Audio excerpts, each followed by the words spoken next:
제가 지금 산수를 하자는 것도 간단한 질문 하나 던지겠습니다. 내가 1시간짜리 프로그램을 진행했다. 그게 비용이 예를 들어서 뭐 10,000원을 준다고 치자고요. 근데 내가 1시간 반을 진행했다. 그러면 얼마를 줘야 될까요? 15,000원이라고 여러분 생각하시죠? 뭐 당연히 그럴 수 있겠습니다. 근데 그게 이제 우리가 생각하는 상식적인 계산법, 수학이라고 부르는 것입니다. 이게 너무 사실 딱 떨어지는 비용이어가지고 이걸 뭐 더 계산할까 싶어요. 네, 여러분 안녕하십니까, 방송국놈들. 자, 오늘 산수 얘기를 할 겁니다. 비정규직 방송인들, 프리랜서들이라고 불려지는 사람들, 출연자든 진행자든지 간에 아무튼 자신이 받는 몸값이 자신의 가치이겠죠. 이게 사실 시장주의 사회에서는, 자본주의 사회에서는 어찌 보면 당연한 논리일 수도 있습니다. 물론 이제 선택적인 거겠죠. 어떤 방송국에서는 예산이 안 되니까 이 정도로만 해달라, 타협을 해서 개인과 회사 간의 계약을 맺고 보통 그렇게 시작이 되는 것입니다. 제가 산수 얘기를 왜 꺼냈냐면, 초등학생이라면 누구나 다 계산할 수 있는 문제를 가지고 이 계약상의 부당함을 제기를 했다가 제가 이제 일을 그만둔 케이스가 있거든요. 근데 그게 아마 저에게는 굉장히 흔한 일이 될 수 있는데 누군가들에게는 흔하지 않은 일일 수 있어요. 왜냐하면 저도 방송을 시작한 지 얼마 안 됐을 때는 철저하게 을의 위치이다 보니까 무료로라도 일을 하겠다, 그리고 비용을 주지 않아도 배우는 자세로 일을 하겠다, 뭐 이제 이딴 식의 말도 안 되는 그런 사고를 가졌죠. 물론 그렇게 에너지 있게 열정 있게 접근을 하는 것은 개개인마다 전 필요하다고 생각합니다. 왜냐면 나를 알리는 게 먼저 중요하고 나의 실력을 신장시키는 게 중요하기 때문에 당연히 내가 지금 받는 가치보다 나중에 더 받을 거야 라는 욕망으로 열심히 하는 동기부여가 된다는 차원에서 내가 조금 부당하더라도, 부족하더라도 내가 이거 받아들이겠다. 방송 생활을 시작하던 초반에는 그게 가능했었던 시기가 있었어요. 근데 이게 2-3년, 3-4년 경력 쌓다 보면 방송국 안에 있는 극히 소수의 방송국 놈들 때문에 엄청난 벽과 한계에 부닥치게 됩니다. 돈을 주는 입장에서는 야, 너 우리 덕에 먹고 사는데 이 정도는 네가 받아들여야 되지 않아? 라고 생각할 순 있겠죠. 하지만 그걸 받아들이냐 안 받아들이냐는 자신의 선택입니다. 저는 안 받아들인 거고 받아들였던 시기도 있지만 이제는 그걸 받아들이지 않으려고 하죠. 뭐 잘된 일이라고 생각합니다. 이런 일이 있었어요. 이제 어찌됐든 간에 우리 지금 방송을 보시는 프리랜서 여러분들, 비정규직 여러분들 다 뭐 이직을 하거나 어쨌든 뭐 한 방송사와의 어떤 계약 관계를 계속적으로 이어나가거나, 재계약이라는 표현을 쓰겠습니다. 재계약을 하게 되면 내가 1시간 정도 진행하던 프로그램에서 10,000원을 받았으면 1시간 반이 됐다 이러면 당연히 15,000원을 요구를 해야 되는 거겠죠. 저는 방송 시간이 늘어났기 때문에 요구를 했습니다. 당연히 그렇겠죠. 근데 방송 시간이 늘어났습니다. 그러면 내가 당연히 받아들여야 되는 재계약서에는 뭐라고 써 있어야 될까요? 당연히 비용이 늘어나 있겠죠. 아니죠. 그렇게 생각하신다면 제가 이 컨텐츠를 찍을 이유가 없죠. 절대 그렇지 않습니다. 절대 그렇지 않습니다. 오히려 뭐다? 깎였다. 뭔 개소리야? 깎이는 이유가 무엇이냐? 이게요, 황당합니다. 그런 판단을 하는 사람들의 머릿속에는 난 사실 뭐가 들어있는지 잘 모르겠는데, 방송의 컨셉이나 어떤 게 방송의 프로그램의 성격이나 정확하게 동일한 프로그램으로 이동을 하는데 방송 시간이 늘어났다. 근데 내가 받는 계약금의 액수가 깎인다. 이걸 누가 인정을 하죠? 내가 진짜 되물어보고 싶다. 이걸 누가 받아들입니까? 내가 바보야? 아니 그렇지 않습니까? 아니 제가 이거 어려운 질문 던지는 게 아니잖아요. 제가 지금 생각을 해도 참 어이가 없는데, 어이가 없네. 제가 요구를 했죠. 이거는 안 된다. 이거는 불가능한 일이다. 가령 예를 들어서 우리가 좋은 학교 졸업하신 분들이 이런 부당한 계약에 고개 숙이고 한다는 거는 나는 이걸 받아들일 수가 없어요. 게다가 보통 방송국에 다니시는 분들은 다 아시겠지만 방송국의 얼굴이라고 활동하시는 분들을 있잖아요. 방송사에선 뭐라고 생각한다? 자신들을 대변하는 사람이라고 생각을 해줄 때가 많아요. 왜? 우리의 논조 그대로를 읽어주거나 우리의 논조 그대로를 이행해주는 일종의 도구들이죠. 그러니까 공신력 있는 말솜씨, 어투, 어떤 목소리, 얼굴 이런 것들 다 감안해가지고 시험 본 다음에 합격 처리해서 이 사람을 갖다 쓰는 거 아니겠습니까? 그럼에도 불구하고 계약을 거듭할 때마다 뭔가 부당한 계약에 대한 요구를 한다든지, 아니면 아까 전처럼 충분히 산수를 할 줄 아는 사람이라면 어느 누구도 받아들일 수 없는 계약을 받아놓고 자 옛다 사인하자라고 디밀면 서울대 고대 연구대 하다못해 해외 유학을 갔다 온 앵커 아나운서 나부랭이들이 판을 치고 있는데 그거를 받아주겠다? 좋은 마음에 받아줄 인간들이 어디 있겠어요. 근데 그럼에도 불구하고 이 사람들이 그냥 하잖아. 그러면 일의 능률이 오른다 안 오른다? 일의 생산성은 떨어진다 안 떨어진다? 내가 그냥 방송을 멋같이 하겠다는 마음이 서냐 안 서냐? 당연히 서지 않겠습니까? 그러니까 이거 바꿔야 된다. 이런 관행을 무너뜨려야 된다 라고 저는 주장을 하고 싶습니다. 근데 하지만 대한민국에 있는 어떤 방송사와 언론사들에서는 이런 계약들이 비일비재하다. 비단 한 언론사만의 문제가 아니라 비정규직들이 일하고 있는 곳곳에는 이런 말도 안 되는 시츄에이션들이 너무 무궁무진하게 쏟아져 있다는 거예요. 말이나 되는 일입니까? 아니 제 사연으로만 지금 좁혀봤는데도 이 정도잖아요. 그래서 제가 그 계약에서 굴욕적이지만 고백을 하겠습니다. 안 올려준대? 아니 일하는 시간이 늘어났기 때문에 비용이 늘어나는 건 당연하지 않나. 그래서 내가 그 계약 당사자한테 뭐라고 얘기를 했냐면 이건 초등학교, 중학교를 나와도 이거는 산수다. 이걸 받아들인다는 거는 말이 안 된다. 우리 머리 좋은 사람들 다 앉혀놓고 방송시키고 일시키고 뭐 아나운서는 이래야 되고 방송 진행자는 이래야 되고 냉철한 시각으로 사안을 바라보고 송곳 같은 질문을 찔러야 되고 게스트가 나왔을 때 우리가 정치 현안에 대해서 빠삭해야 되고 시사 현안을 다 알아야 되고 조간 신문을 봐야 되고 공부를 해야 되고 넌 공부를 열심히 해야 되고 넌 열심히 학습해와야 되고 그래서 방송 퀄리티를 높여야 되고 어느 누구도 할 수 없는 질문을 이끌어내야 되고 답변을 이끌어내야 되는 저널리스트야 라고 요구하는 사람들이 멋같은 계약을 하고 앉아있다는 거죠. 제 말이 틀렸나요? 그런 요구를 하는 작자들이 어떻게 저널리스트 다움을 요구할 수 있는 겁니까? 난 이건 말이 안 된다고 봐. 이게 말이 되는 일입니까? 생각해보자고. 진짜로 열심히 해서 열심히 준비를 해서 너의 직무에 대한 것들을 늘려나가고 네가 일하는 데에서 완벽성을 기해서 열심히 일해야 된다라고 아무튼 무수히 많은 강요와 질책과 심지어 지시관리 감독을 하는 자들이 정작 돈 앞에서는 이렇게 인색해진다?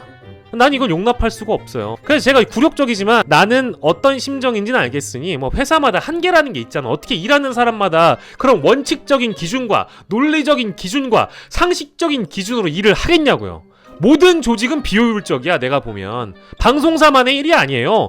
회사들도 엄청 비합리적이고 비논리적이고 진짜 병신 같은 막 그 윗사람들 때문에 아랫사람들이 다 허덕여요. 조직을 보호하기 위해서, 조직의 논리에 순응하기 위해서. 그게 바로 직장인이니까. 근데 일반 회사와 방송사와 언론사는 뭐가 다르다? 그래도 사회의 공기로서 각종 사회 문제에 있을 때 문제에 칼날을 들이대는 사람들은 적어도 우리가 저널리즘을 수행하는 수행자들로서 정의로워야 되고 원리 원칙을 지켜야 되고 제도적으로 법적으로 완벽한 테두리 안에서 이 언론사라는 회사를 운영한다라는 원칙이 있기 때문에 남들에게 칼을 들이대는 겁니다. 그렇지 않습니까? 그런데 내부적으로 힘없는 사람들한테 이런 부당한 계약을 요구하면 되겠어요? 안 되겠어요? 가끔은 됩니다. 예. 그래서 그 계약을 제가 받아들이려고 했다가 내가 자꾸 부당하다고 얘기를 하니까 내가 불쌍했나봐. 그래서 원래 1시간 일했던 금액대로 주겠다는 거야. 말이 되는 소리를 해!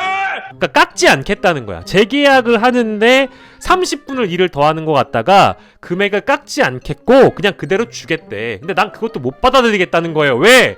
30분을 더 일하잖아 하루에. 그럼 뭐야? 500원이라도 더 줘야 될 거 아니야. 그러니까 내가 그랬습니다. 500원만 더 주세요. 500원만. 딱딱 요거 500 그랬더니 뭐라고 했는지 알아요? 안 돼. 못 받아들여. 그래서 나간다고 했습니다. 그래가지고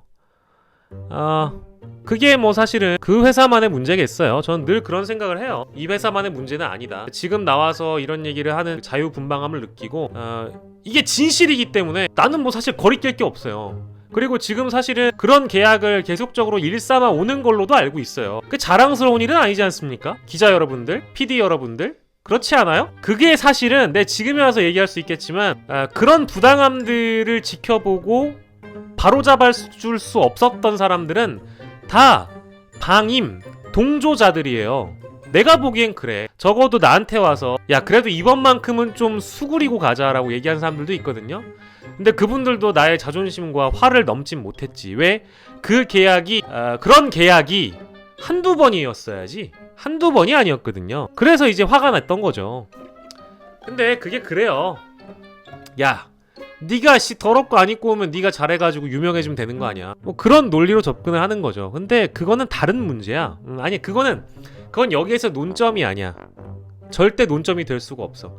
네가 열심히 해서 네 이름을 알리고 뭐 네가 유명해지는 방법을 찾으면 될 거 아니냐. 이런 얘기는 유명해져서 뭐 돈을 네가 더 받을 만한 자격이 있으면, 너를 붙잡을 만한 가치가 있으면 널 붙잡을 거 아니야. 아, 맞는 말인데요. 그 논점과는 별개로 나는 지금 이 계약에 대해서 얘기를 하는 거예요. 이 계약, 아까 얘기했잖아. 산수라고. 어려운 얘기 아니라고. 노동에 무슨 신성한 가치를 들이밀며 무슨 저널리즘이고 뭐 네가 유명해지면 되지, 뭐 네가 회사를 옮기면 되지, 뭐 그런 얘기는 쓸데없는 얘기고, 그냥 이거는 계약을 얘기하는 거예요. 계약. 회사 대 개인 간의 계약을 했을 때 어떤 식으로 정당하게 계약을 하는가에 대한 문제를 제기하는 것인데, 가령 조직 논리 안에 갇혀져 있는 사람들은 야, 네가 못해서 그런 취급받는 거야. 야, 네가 별거 아니라서 그런 취급을 받는 거야. 야, 너도 억울하면 네가 정규직해. 네가 왜 프리랜서를 선택했어? 이런 식의 물타기를 받아들이고 싶지 않습니다. 이거는 논점을 비트는 일이죠. 그래, 네가 잘나서 정규직 했다고 치자. 내가 무슨 정규직에 한이 있어서 이런 얘기를 하는 거 같니? 네 연봉이 네가 일하는 시간보다 늘어났는데 월급이 그대로면 넌 가만히 있을까? 아니, 걔 지랄할걸? 노조에 가가지고 찾아가지고 걔 지랄 떨고 막 무슨 파업하자 이 지랄 할 거 아니야. 내 말이 틀렸어요?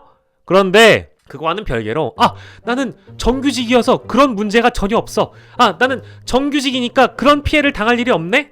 라고 마음 편해서 그 회사의 구성원의 한 사람으로서 마치 이 상황을 굉장히 객관적이고 냉정하게 바라보는 듯한 스탠스로 우리 같은 사람들을 평가하려고 들겠지. 아주 건방지고 오만한 자세였죠. 네, 맞아요. 뭐 지금도 생각해보면 참 이런 일들 말고도 굉장히 충격적인 이야기들은 더 많이 있습니다만, 사실은 이게 돈이 별게 아니에요. 열심히 하는 사람에게, 그리고 잘하는 사람에게 많이 주고 못하는 사람은 적게 주고, 그리고 내가 잘한다고 자신감이 있으면 단가가 마음에 안 들어, 나는 이 계약금이 마음에 안 들어, 이러면 내가 박차고 나갈 수 있는 겁니다. 왜 안 됩니까? 그 정도의 자신감이 우린 있어야 되지 않겠어요? 그게 당연한 거잖아. 나도 회사에 남고 싶었겠지. 회사에 남고 싶었죠. 회사에 남고 싶었지만 왜 그런 굴욕적인 상황을 던지고 나올 수밖에 없겠는가? 산수니까. 아니, 산수잖아. 다시 얘기하지만 어려운 얘기하는 게 아니잖아요. 1 더하기 1은 이런 거잖아. 시간이 늘어났으면 그만큼의 비용이 든다. 비례해야 되는 거 아닙니까? 비용이라는 거는. 이게 안 된다는 거는 난 진짜 부끄러운 것 같아요. 아, 내가 지금 얘기하면서도 제일 화가 나는 일 중에 하나예요. 언론인 여러분들, 산수를 잘합시다. 1 더하기 1은 귀요미 뭐 이런 게 아니고요. 1 더하기 1은 2고요. 2 더하기 2는 4입니다. 비정규직 노동자들의 일하는 시간이 늘어나면 근로 비용은 당연히 늘어날 수밖에 없는 것인데, 이것을 마치 주먹구구식으로 자신들의 잣대에 따라, 혹은 자신들이 컨트롤 못할 것 같으니까 비겁하게 위에 있는 사람이 그런 지시를 했네 마네 하면서 계산기 두드리고 앉아있잖아요. 나는 그런 사람을 기자로 보지 않아. 난 그런 사람을 PD로 보지도 않아. 난 그런 사람을 언론인으로 보지 않아. 장사꾼도 아니야. 장사꾼도 심지어 그거보단 계산 잘해요. 직원들 월급을 주는데 일하는 시간이 늘어났으면 당연히 비용이 늘어나는 거야? 아니야? 그래 안 그래? 정신 차려! 그래놓고 무슨 언론인이라고. 죄송합니다. 예, 일부의 방송국 놈들이 이런 못돼먹은 짓거리를 하고 앉아있다라고 저는 이제 얘기를 할 수 있습니다. 이런 얘기를 하면 아마 유추할 수 없을 거예요. 왜? 우리 회사인가? 라고 의심하는 순간 그게 바로 니네 회사거든. 근데 그런 회사가 너무 많다는 거예요. 제가 지금 얘기하잖아요. 제가 한 회사의 문제만 언급하는 게 아니에요. 진짜 정말로 많은 방송사들이 그런 식으로 마치 직원처럼 구속력을 발휘하면서 넌 우리 거니까.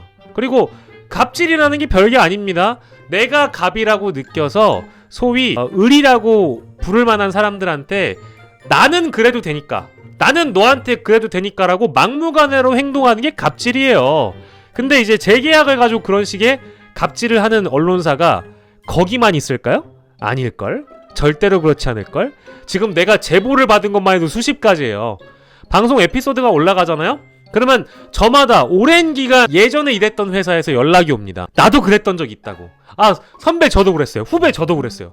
다 그럽니다. 다. 내가 얘기하는 게 비뚤어진 얘기가 아니에요. 사실 왜곡을 하는 것도 아니고 가짜 뉴스도 아닙니다. 진실의 무게는 저의 인생이 말을 해줍니다. 여기에서 어떠한 거짓말도 할 이유가 없고, 얼마나 제가 충격적이었고 아쉬웠고 섭섭했다면 이런 걸 일일이 다 기억을 하고 있을까요? 그만큼 나는 다수의 언론사에 의해 피해를 받은 적이 있고, 그 피해자의 인식을 벗어 던지기 위해서 이 컨텐츠를 찍고 있다. 그래서 나는 이 컨텐츠를 만들어내고 내 진실의 목소리를 세상에 다 알리면서 방송국들로부터의 안 좋은 기억들을 말끔히 씻어낼 거예요. 단 세상 사람들이 다 알아야 된다고 봅니다. 이런 나쁜 관행들은 사라지는 게 맞다. 세상에서 제일 비양심적인 것들이 양심적인 척 하면서 기사 쓰고 방송국의 녹을 받으면서 저널리즘을 수행하는 역할을 당당히 한다는 그 꼬라지조차 보고 싶지가 않아요. 언젠간 다 속가내야 되겠죠. 내가 어느 아무도 보지 않는, 아무도 주목하지 않는 이 변방에서 이런 얘기를 했을 때 어느 누군가에게 나의 진심이 전해지고 이런 것들이 당신들에게 좀 도움이 된다면 나는 이걸 1년 12달을 할 자신도 있어요.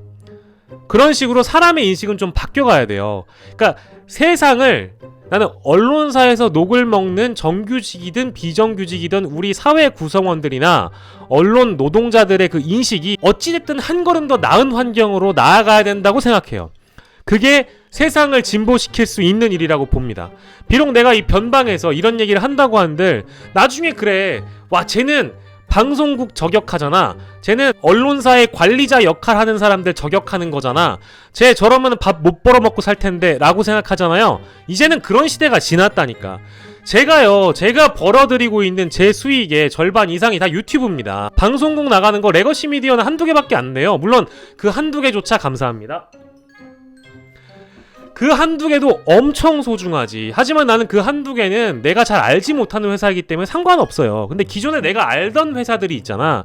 내가 겪어봤고 들었고 실제 그 제보의 진실성의 무게가 무겁디 무거운 사안들이 있잖아요. 나는 그런 얘기들을 공유하고 세상에 공유하고 알리면서 나는 나의 아픔과 슬픔과 고통의 역사를 씻어 버릴 테니 여러분들께서는 더 이상 그런 현실에 치우치지 마시라. 지금 이 방송을 보고 있는 저와 같은 처지인 사람들은 용기를 내시고, 처지가 아닌 사람들은 그 처지에 있는 사람들을 좀 보듬어 주시라. 여러분들이 바꿔야 되지 않겠습니까? 아니, 방송국 외부에 있는 사람들이 암만 개소리 해봐야 니네들이 바뀔 거냐고. 니네 안에 있는 사람들이 바뀌어야 될 거 아니야. 바뀌지 않을 거면서 백날 눈치 보고 월급 받아가면 그게 땡이에요? 언론인으로서의 자부심을 좀 가지세요. 예? 언론사라면, 언론인이라면 내부의 문제도 드러낼 줄 알아야 나는 그게 진정한 언론인이라고 보고, 당신들이 좋은 선배 취급을 받으려면 적어도 어디 가서 술 사주고 밥 먹여주면서 그냥 적당한 얘기로 위로하려고 하지 말고 위에다가 쓴소리를 하시라고. 위에다가. 네? 이렇게 하면 안 된다고. 위에다가 독려하지 말고 비판을 하란 말이에요. 비판. 쓴소리를 해서 회사를 바꿀 생각을 하세요. 대충 그렇게 월급 받아가 생각하지 마시고. 그래도 그런 옳은 소리를 해준 사람이 다 기억에 남습니다. 진심이에요. 그때 나를 위해서 목소리를 내줬던 사람들, 나를 진심으로 위로해줬던 사람들, 내가 평생 잊지 않고 있습니다. 지금 내가 일일이 연락을 못 드리지만 제가 지금보다 더 잘 되면 그 사람들을 위해서 의리를 지킬 거예요. 진짜로, 진심으로.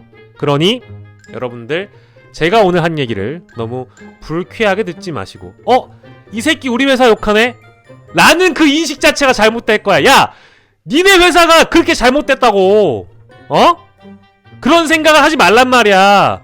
니네 회사는 널 그저 도구로밖에 생각을 안 해요. 갑자기 이런 문제가 있었을 때 그렇게 비호하지 말란 얘기야. 하여튼 이 조직 논리주의자들이 제일 문제야. 아무튼 오늘 제가 말이 길었는데요. 저의 이런 분노를 소비하는 컨텐츠를 사랑해주셔서 대단히 감사드립니다. 정통파 앵커 출신인 박영식이 만드는 방송국 놈들. 저는 오늘같이 분기탱천하지 않아도 여러 미디어에서 차분하고 조리 있게 시사 평론을 하는, 방송을 잘 할 줄 아는 언론인으로, 아무튼 비제도권 언론인으로 남아 있겠습니다. 여전히 방송국에서 열심히 일하시는 우리 구성원 여러분, 저를 잊지 마시고 언젠간 한 번쯤 기용해 주시면 여러분들의 믿음에 보답하겠습니다. 여러분 사랑해요.